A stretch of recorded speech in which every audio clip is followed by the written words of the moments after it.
입니다. 한동안 그 유튜브 방송을 못했습니다. 이런저런 좀 뭐 마무리를 좀 해야 될 게 있다 보니까 거리가 좀 있었습니다. 이제 코비드19가 또 갑자기 극해가지고 지금 3단계로 가냐 마냐 지금 뭐 하루 확진자가 막 1000명씩 되다 보니까 걱정이 많습니다. 3단계로 갔을 경우에 지금 대략 한 50만 개? 50만 개 업종이 거의 사실상 셧다운되는 그런 문제가 있어서 지금 주저하는 것 같아요. 정부에서는 3단계로 가야 되냐 말아야 되냐. 이게 봉쇄, 거의 뭐 봉쇄죠, 봉쇄. 사실상 봉쇄인데, 이게 지금, 그 후유증이 이제 굉장히 클 거다라고 생각이 되니까, 정부에서는 지금, 우려하면서도, 쉽게 결단을 지금 못 내리고 있는 그런 형국에 있습니다. 저는 이 코로나 바이러스 19 현상에 대해서 벌써 거의 이제 1년 가까이 돼가고 있지 않습니까? 처음부터 저는 굉장히 좀 부정적으로 봤는데, 이 봉쇄 중심으로 가는 거에 대해서 상당히 이제, 물론 뭐 저도 우환의식을 가지고 이렇게 보죠. 그렇게 우환의식을 가지고 있지 않으면, 군자가 아니죠. 또 공직자가 아니고. 당연히 그렇게 해야 되는데, 저는 정부 정책에 반한다는 게 아니라 정부 정책을 일정 부분 공감하면서 실제로 우리 그 민중들의 살림살이가 너무 이게 이제 척박해지고 그로 인해서 희생당하는 그런 분들이 이제 굉장히 속출할 거라고 저는 봤기 때문에 그렇게 이제 부정적으로 본 것이죠. 치사율이 굉장히 많다고 한다면 뭐 당연히 봉쇄 중심, 강력 봉쇄 중심으로 가야 되는 게 맞지만 그런 게 아니다라는 것을 여러 가지로 봤을 때 이제 그렇지 않다라고 제가 판단이 돼서 나름 이제 그렇게 봉쇄 중심으로 가는 데 대해서 아주 부정적으로 저는 봤습니다.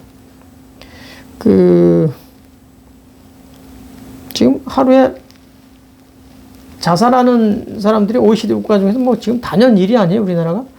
35명에서 40명이 지금 매일 자살을 하고 있고, 물론 더 많이 지금 늘어날 수도 있겠는데, 산업 현장에서 하루에 평균 7명이 지금 계속 사고로 지금 숨지고 있죠. 그래서 이제 좌파 정당에서는 산업재해에서 이제 벌어지는 그런 범죄로 삼아서니까 기업주를 처벌하자 뭐 이런 법도 지금 제정하자라고 해서 굉장히 지금 관심 있게 보고 있는데 코비드19로 희생당하는 사람이 있죠. 없지 않습니다. 있죠. 당연히 있는데 그런 숫자가 생각보다 이제 굉장히 많지가 않아서 그런데도 너무 거기에 매몰되어 있는 거 아닌가. 그런 것 때문에 제가 사실은 약간 부정적으로 본다 이렇게 생각을 했고, 제가 장자 강의라는 책을 이제 지금 출간한 지가 한 2달? 9월 달에 냈으니까 10월, 11월 한 2달 조금 넘었네요. 거기에 보면 쓸모 있음과 쓸모 없음이라는 얘기가 지금 있어요. 근데 장자가 산속을 이렇게 제자 하나 데리고 산속을 이렇게 가는데 큰 잎이 아주 굉장히 무성하고 가지도 크고 뭐 이런 나무가 하나 있었는데 나무꾼이 이렇게 와가지고 나무꾼이 뭐 나무 잘라가지고 쓸모 있는 나무 잘라가지고 뭐 제목으로도 쓰고 팔기도 하고 그러잖아요. 그러니까 그런 나무꾼들이 와가지고 나무를 안 베더라는 거예요. 굉장히 그 나무가 크고 이 가지와 이파리가 굉장히 큰데도 불구하고 쓸모 있을 것 같은데 쓸모 없다고 생각해서 나무꾼들이 전부 다 그냥 지나쳐 가더라. 그래서 이제 장자 제자가 물은 거죠. 그 나무꾼들한테. 이 나무가 이 크고 그런데 왜 안 베냐? 그랬더니, 아유, 이거 쓸모없는 나무예요. 그래서 이제 안 벤 거죠. 그래서 그렇게 큰 거죠. 그러니까 누구도 그 거들떠 보질 않은 거죠. 쓸모없는 나무다. 쓸모없는 나무라고 해서 이제 그렇게 커진 거예요. 그래서 장자가 그 얘기를 하는 거죠. 이 나무가 쓸모가 있었다라고 하면, 일찍 잘렸을 것이다. 근데 쓸모가 없었기 때문에 이렇게 크게 나무가 성장한 거다. 그래서 결국은 쓸모없는 게 쓸모 있는 그런 현상을 이제 드러낸 거죠. 그래서 제자가 이제 그걸 보고서, 야, 나무가 곧게 잘 자란 나무들이 오히려 빨리 잘릴 수 있구나. 빨리 죽을 수 있구나. 이런 걸 이제, 알았죠. 오히려 쓸모가 없는 나무. 속된 말로 막 자란 나무가 오히려 생명력을 더 오래 유지하는. 그래서 굉장히 큰 나무로 성장할 수 있는. 그런 기제가 될 수 있구나. 이런 걸 이제 깨달은 것이죠. 그래서 장자가 이제 쑥 내려와가지고, 마을에 친구 집에 갔어요. 그래서 장자의 친구가 너무 오랜만에 이제 장자를 만나가지고 굉장히 반가웠죠. 그래서 이제 반갑게 맞이하면서, 저녁에, 요리를 좀 해주겠다고 자기가 기르던 그 거의 2마리가 있었는데, 그 거의 2마리 중에 1마리를 잡아라. 이렇게 자기 종한테 얘기를 한 거예요. 그래서 그 종이 알겠다고 이렇게 이제 얘기를 답을 하고 가서 잡으려고 했는데 1마리는 거의가 이렇게 잘 울고 1마리는 거의가 울질 못해요. 그러니까 어떤 거의를 잡을까 하다가 이 장자 친구한테 가서 이제 묻죠.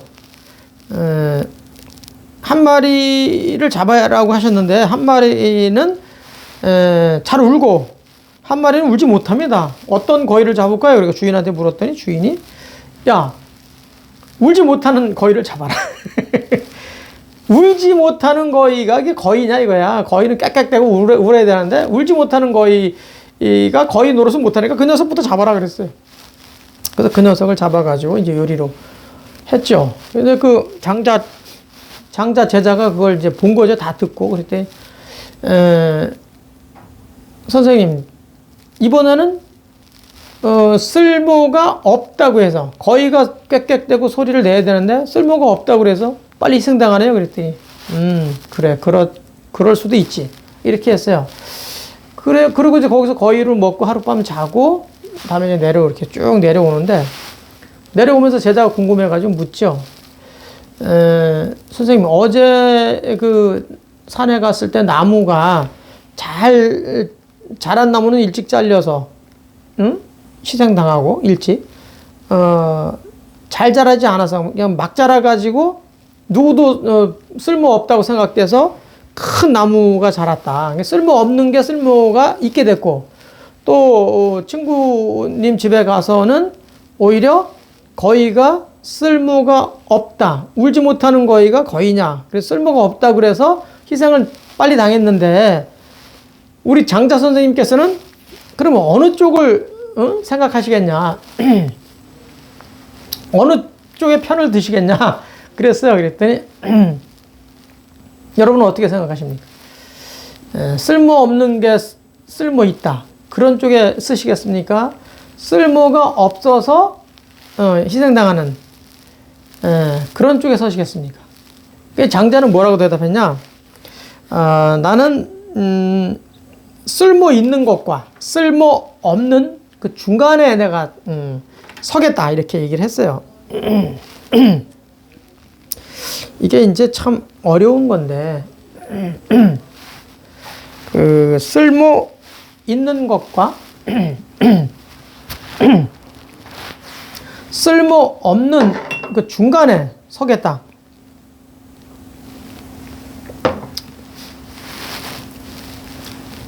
그럼 화를 안 당하는 건가요?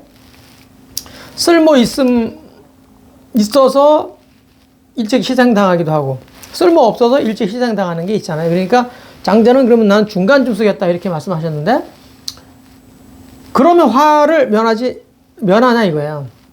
그렇지 않다는 거예요. 언제든지 화는 당할 수 있다고 장자가 얘기를 해요. 그러니까 나는 중간쯤 서겠다고 했지만 쓸모가 있는 것과 쓸모가 없는 것의 중간은 그 도하고, 우리가 말하는 도하고 아주 유사하긴 하다. 그러나 그게 참된 도는 아니다라고 했어요. 그래서 오히려가 아니라, 그래서 쓸모가 있을 때도 당할 수가 있고 희생당할 수가 있고, 쓸모가 없을 때도 희생당할 수 있다라는 것을 늘 갖고 있다는 거예요. 화는 변할 수가 없다는 거예요. 이게 이제 장자 제자가, 야, 이거 어떻게 해야 되나, 이제 고민스러운 거죠. 그러면서 장사가 뭐라고 하냐면, 어디에 서야 된다? 도도 아니고 덕까지 있어야 된다. 도와 덕.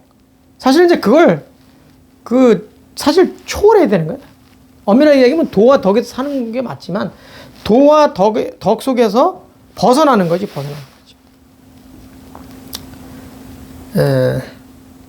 초월하는 거죠. 가령 이제 명예도 없고, 초월하면 어떻게 되냐면, 명예도 없고, 비방도 없죠.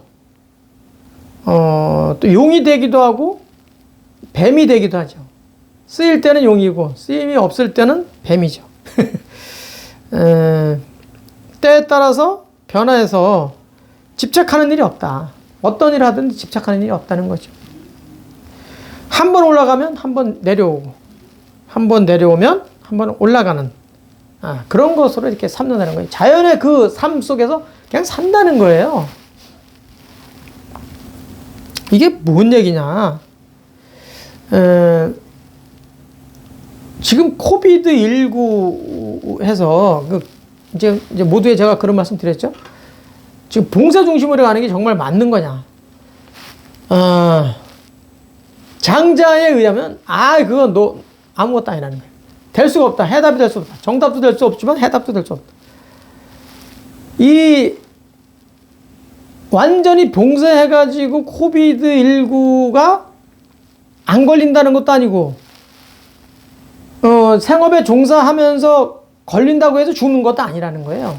생업에 종사하면서 코비드19 확진됐어. 그렇다고 죽냐 이거야. 안 죽을 수 있는 거예요. 그러나 코비드19 확진되면 안 된다고, 그냥 죽을 수도 있다는 그 하나 때문에 걸리면 안 된다고 전부 다 집에 가서 숨어 있어. 전부 다 집에 가서 숨어 살아. 쓸모가 없는 거죠, 당장은. 살 것 같죠? 살 것 같잖아. 웃기는 얘기예요. 그래서 죽을 수가 있다는 거예요. 그래서 죽으면, 코비드19에 확진돼서 죽는 것보다도 훨씬 더, 그러니까 코비드19에 확진됐다고 해서 죽는 게 죽지 않을 수 있잖아요. 코비드19에 걸려가지고 안 죽는 사람이 훨씬 더 많잖아요. 근데 코비드를 걸리면 죽을까봐 겁이 나가지고 다 숨어 살아. 숨어 산다고 해서 다 사냐 이거야. 숨어 살다가 죽는 사람도 훨씬 더 있을 수 있다는 거예요, 그거는. 그러니까 장자의 말이 정확하게 지금 현상이 들어맞지 않나요? 쓸모가 있어서 희생당할 때가 있고, 쓸모가 없어서 희생당할 때가 있다는 얘기예요. 거꾸로 얘기하면, 숨어 산다고 해서 사냐? 그것 때문에 죽을 수 있다는 거지. 또 확진돼가지고 죽느냐? 그거 확진됐다고 해서 죽지 않는 사람이 훨씬 더 많잖아. 그러니까 이게 뭐냐면, 중간에 서겠다는 것은 그냥 자연 상태에서 그냥 살겠다는 거예요. 장자의 말은 그냥 살아라. 자연 상태에서 살아라는 얘기예요. 코로나뿐만 아니라 앞으로 바이러스라는 것은 수없이 많이 나온다니까. 그거와 같이 살아가는 거지. 그걸 피해 다닌다고 해서 피해지는 것도 아니고, 막 이게 그냥 개무시하고, 속된 말로 개무시하고 막, 그냥 올라오면 얼마나 난 안 죽을 거다. 이렇게 하면 또 그래서 죽을 수도 있다는 거예요. 그냥 자연 안에서 그냥 그게 바이러스인지 뭔지 그걸 모르면서도 그냥 가는 거야, 그냥. 한 번 언덕에 올라가면 한 번 내려오게 돼 있고, 한 번 해 뜨면 해가 한 번 지게 돼 있는 거예요, 세상은. 사람은 누구나 죽는다니까. 근데 이렇게 봉쇄 중심으로 가가지고 호들갑들을 떨고 한다고 해서 이게 대책이 되느냐? 이게 아니라는 거예요. 문제는 그거예요. 너무나 이게 수세적으로 가고, 두려움에 떨면서, 아니, 확진이 되는 순간 다 죽는다고 한다면 다 봉쇄 중심으로 해서 가서 피해를 최소화하는 게 맞죠. 그러나 그렇지 않다는 거예요. 다 숨어 살아봐요. 자살하는 사람이 훨씬 더 많을 거예요, 아마. 예? 너무너무 생계가 어려워져가지고 자살하는 사람이 훨씬 더 클 거란 말이에요. 그로 인한 피해가 훨씬 더 크다고 한다면 맞잖아요. 쓸모가 있어서 살 것 같지만 쓸모가 있어서 일찍 희생당하는 그런 경우에 해당할 수 있는 거죠. 그래서 우리가 가치를 이제 한 70대 이상의 노인분들한테는 이게 확진됐을 때 위험성이 훨씬 높다. 그런 분들에 한해서 조금 더 철저하게 우리가 좀 대응을 하고, 젊은 친구들은 상대적으로 훨씬 더 치사율이 떨어지니까 생업에 최대한 종사하면서 방역도 동시에 하는 이런 지혜를 발휘하는 게 훨씬 더 이 시대 지성인들이 해야 될 자세가 아닌가, 이렇게 저는 생각을 해봅니다. 이 코비드19 시대를 맞이해가지고 너무나 지금 희생들이 큰데, 국가의 존재 이유, 사람의 존재 이유를 종합적으로 통찰해서 해법을 찾는 그런 지혜를 발휘해야 될 때가 아닌가, 이렇게 생각합니다. 오늘 마치도록 하겠습니다. 고맙습니다.